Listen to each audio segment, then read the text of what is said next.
दोस्तों नमस्कार। दोस्तों मैं विमल शाही आप सभी लोगों का अपने चैनल में स्वागत करता हूं और उम्मीद करता हूं कि आप लोग सब लोग स्वस्थ होंगे एवं मस्त होंगे। सभी राष्ट्रवादियों और सनातनियों से ये निवेदन रहेगा कि आप लोग मेरे चैनल को सब्सक्राइब कर लीजिए और वीडियो को लाइक एवं शेयर भी कीजिए। दोस्तों हम लोग बात करने जा रहे हैं अरविंद केजरीवाल के बारे में।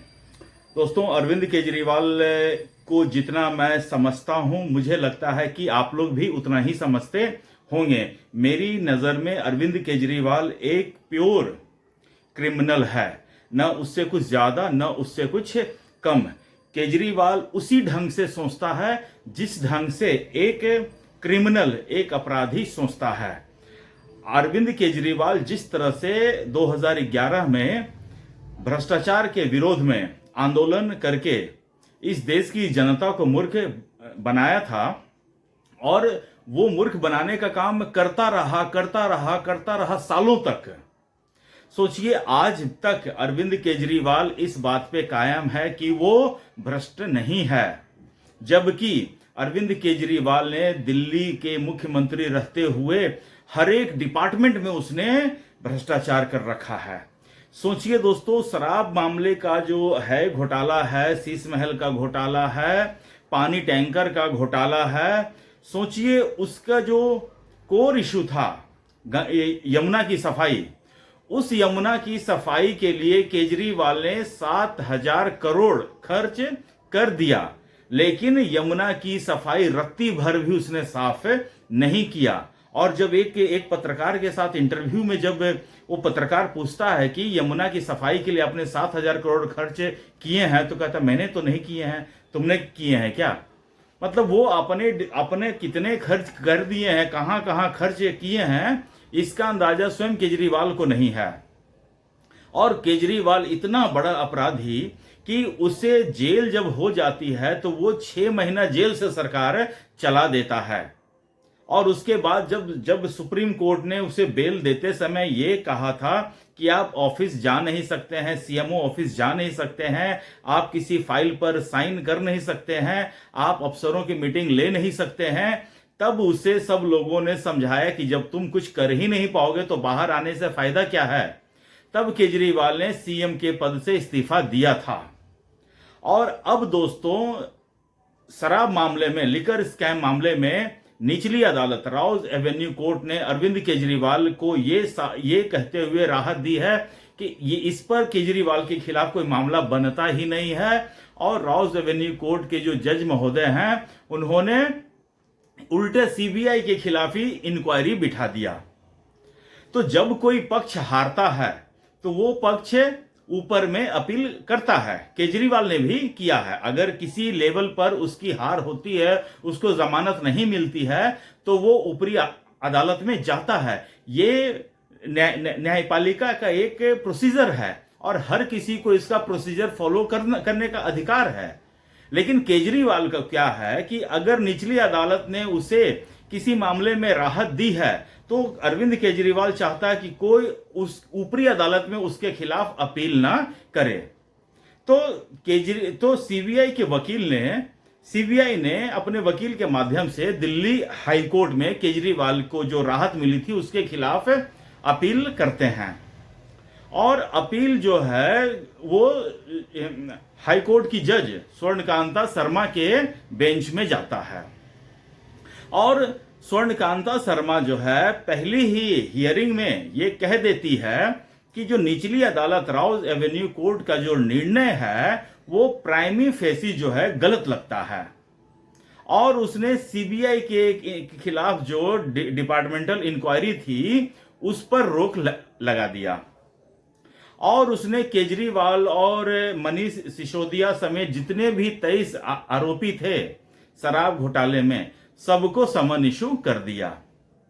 तो यहां तक तो बात ठीक है। तो केजरीवाल और मनीष सिसोदिया जो हाई कोर्ट ने समन जारी किया था उसके खिलाफ पहले चले जाते हैं सुप्रीम कोर्ट में कि मिलॉर्ड ये जो समन मुझे जारी किया गया है ये समन गैर कानूनी है, इस समन को रोकिए। नंबर 1। उसके साथ ही साथ अरविंद केजरीवाल ने दिल्ली हाई कोर्ट के चीफ जस्टिस को एक पत्र लिखते हैं। उन्होंने पत्र में यह लिखा कि जो जिनकी बेंच में सुनवाई चल रही थी लिकर स्कैम की, जस्टिस स्वर्णकांत शर्मा, उनके ऊपर इन्होंने संदेह पैदा करने की मतलब कि लांछन लगाया और कहा कि इनसे जो है सही से ईमानदारी से सुनवाई ये कर नहीं पाएंगी, ये पार्शियल हैं, बायस्ड हैं, इस तरह के आरोप लगाकर इन्होंने कहा कि हमारी जज बदल दिया जाए, किसी दूसरे बेंच में हमारे केस की सुनवाई हो। इस पर जो है दिल्ली हाई कोर्ट के चीफ जस्टिस देवेंद्र उपाध्याय जी ने अरविंद केजरीवाल की मांग को कर दिया खारिज। उन्होंने ये कहा कि हम इस तरह से जो रोस्टर है उसमें हम तब्दीली कर नहीं सकते हैं। हाँ, अगर जस्टिस स्वर्णकांता शर्मा अगर अपने आप को इस केस से अलग कर लेती हैं तो अलग बात है, लेकिन हम बेंच नहीं बदल सकते हैं।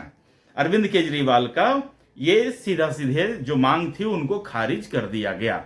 अब ये देखिए दोस्तों, रोस्टर का जो मूवमेंट होता है वो कोर्ट का एडमिनिस्ट्रेटिव वर्क होता है।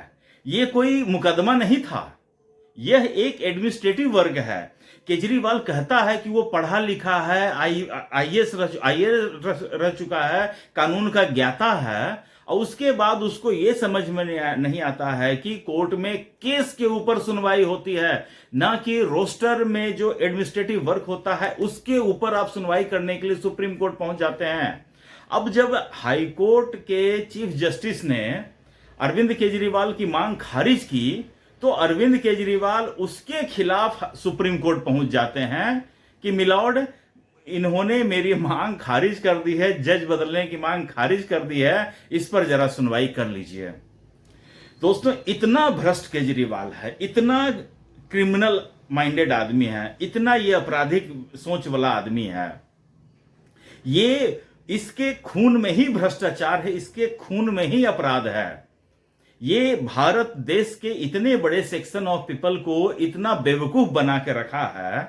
आपने देखा होगा, मैंने भी वो वीडियो शेयर किया था, पंजाब में सुपर सीएम बनके बैठा है, वहां के जो सीएम हैं भगवंत मान, वो पीछे पीछे चलते हैं, अरविंद केजरीवाल आगे आगे चलता है, और जो भी डिपार्टमेंट के हेड होते हैं वो इन अरविंद केजरीवाल को ब्रीफ करते हैं। भगवंत मान तो नौकर की तरह पीछे खड़ा रहता है, अटैचिड होने का काम करता है, और राष्ट्रपति से भी ज्यादा सुरक्षा में अरविंद केजरीवाल पंजाब में घूमता है। इसकी सिक्योरिटी में 50 से 100 गाड़ियां लगी होती है। अरविंद केजरीवाल जैसा महत्वाकांक्षा, ओवर एम्बिशियस आदमी, वो कहता है ना, उसके बातों को आप सुनिए, वो कहता था ना कि आईएएस का अधिकारी था जी, असिस्टेंट कमिश्नर था, लाखों रुपया छाप सकता था। लेकिन अरविंद केजरीवाल की भूख लाखों में नहीं थी, उसकी भूख थी लाखों करोड़ों में। सोचिए, कोई भी इनकम टैक्स का कमिश्नर हो, अगर ईमानदारी से कमाता तो अपनी बेटी की शादी में वो 20-25 करोड़ रुपया खर्चा कर नहीं पाता। मुझे आप बताइए, इनकम टैक्स में जितने भी कमिश्नर लेवल के आदमी हैं, कितने लोगों ने अपनी बेटी की शादी में 25 करोड़ रुपया खर्चा किया है, जो अरविंद केजरीवाल ने किया? या अगर अरविंद केजरीवाल को तो मैं पहले भी चुनौती दे चुका हूं और आज भी दे रहा हूं कि अगर अरविंद केजरीवाल ने अपने पैसे या अपने बाप के पैसे से अपनी बेटी की शादी की है तो मुझे उसका प्रूफ दे दे कि हाँ, उसने अपने बाप की जमीन बेची है तब जाकर उसने अपनी बेटी की शादी की है, मैं मान जाऊंगा। मैं इस मामले में अरविंद केजरीवाल के ऊपर कोई आरोप नहीं लगाऊंगा। तो अब इस पर आते हैं दोस्तों। अरविंद केजरीवाल के बारे में बात करते करते कहां से कहां पहुंच जाते हैं पता ही नहीं चलता है। अरविंद केजरीवाल के बारे में बात करना शुरू करते हैं तो मुझे लगता है कि इसके ऊपर एक महाकाव्य लिखा जा सकता है। दोस्तों, आगे बढ़ने से पहले आप लोगों से एक अपील करना चाहता हूं। दोस्तों, आप लोग के लिए मैं इतना अच्छा वीडियोज डालता हूं, कंटेंट बनाता हूं, लेकिन आप लोग थोड़ा सपोर्ट कम आ रहा है। थोड़ा सा ज्यादा वीडियो को पुश कीजिए। तो अरविंद केजरीवाल ने जो जज बदलने की मांग की है, तो इसके खिलाफ बहुत सारे जज, वकील, शिक्षाविद और सामाजिक के लोगों ने chief justice of India Suryakant ji को एक पत्र लिखा है, और उस पत्र में उन्होंने इस बात की चिंता जाहिर की है कि अब जो है अपराधी ये तय करेंगे क्या कि उनको कौन सा जज सुनेगा या उनको कौन सा जज नहीं सुनेगा। यह एक गलत परंपरा की शुरुआत अरविंद केजरीवाल कर रहे हैं। हालांकि अरविंद केजरीवाल हमेशा से ही गलत परंपरा को शुरुआत करने के लिए ही जाने जाते हैं। उन्होंने जितने भी राजनेताओं पर भ्रष्टाचार के आरोप लगाए, अरविंद केजरीवाल सबके पास जा जाकर माफी मांगा है ताकि वो जेल जाने से बच सके। तो अरविंद केजरीवाल गलत परंपरा का शुरुआत करने का जनक माना जा सकता है। तो इस परंपरा में की भी शुरुआत अरविंद केजरीवाल ने ही किया है कि जज को बदलने के लिए उनके वकील के माध्यम से जाना चाहिए था। एक प्रोसेस होता है। लेकिन Arvind Kejriwal being a politician, वो सीधा दिल्ली हाई कोर्ट के चीफ जस्टिस को लेटर लिखते हैं कि उनका जज बदल दिया जाए, और एडमिनिस्ट्रेटिव वर्क को उन्होंने सुप्रीम कोर्ट में चैलेंज किया। तो इस तरह से जजों की ईमानदारी पर, विश्वसनीयता पर सवाल उठाकर अरविंद केजरीवाल ने न्यायपालिका को, न्यायिक प्रोसेस को, जुडिशरी को कमजोर करने का काम किया है। अब इसकी हियरिंग सुप्रीम कोर्ट किस दिन करता है, ये अब आने वाले समय में देखने वाली बात रहेगी। लेकिन एक बात तो जाहिर सी बात है दोस्तों, अरविंद केजरीवाल चाहता है कि उसे हर मामले में चुपचाप बाइज्जत बरी कर दो, नहीं तो मैं इतने आरोप लगाऊंगा पब्लिक में झूठ बोलने की। तो उसकी जो कॉन्फिडेंस है ना दोस्तों, मैं तो चाहता हूं कि उसका 1% मेरे में आ जाए तो मैं मतलब कि तबाही मचा दूंगा दोस्तों। लेकिन हर किसी का अपना अपना स्टाइल होता है। अरविंद केजरीवाल झूठ बोलना, इतना कॉन्फिडेंस के साथ झूठ बोलता है, उसका तो मैं कायल हूं। और ये मैंने देखा है, कब देखा है, जितेंद्र तोमर जो फर्जी लॉ की डिग्री के साथ उसके पहले काल में लॉ मिनिस्टर था, उसके ऊपर जब इंक्वायरी बैठी तो भरे सभा में अरविंद केजरीवाल ने कहा था कि उसकी डिग्री मैंने देखी है, और जब मैंने उसकी बात सुनी, उसकी डिग्री देखी, तो केजरीवाल की आंखों में आंसू थे और उसने कहा कि जितेंद्र तोमर भ्रष्टाचारी नहीं है। और जब अदालत में यह बात सत्य साबित होता है कि उसकी डिग्री फर्जी है और वो फर्जी आदमी है, तो यही अरविंद केजरीवाल दिल्ली के विधानसभा में कहता है कि किसी के माथे पर लिखा हुआ नहीं होता है कि कोई फर्जी आदमी है या कोई कैसा आदमी है। तो केजरीवाल यही है, तुम्हारे भी माथे पर लिखा हुआ नहीं था कि तुम इतने बड़े ढोंगी हो, इतने बड़े भ्रष्टाचारी हो, इतने बड़े अपराधी हो। दोस्तों, आज के लिए मुझे इतना ही अपडेट देना था। आप लोग अपना ख्याल रखिए, स्वस्थ रहिए, मस्त रहिए। तब तक के लिए नमस्कार, बाय।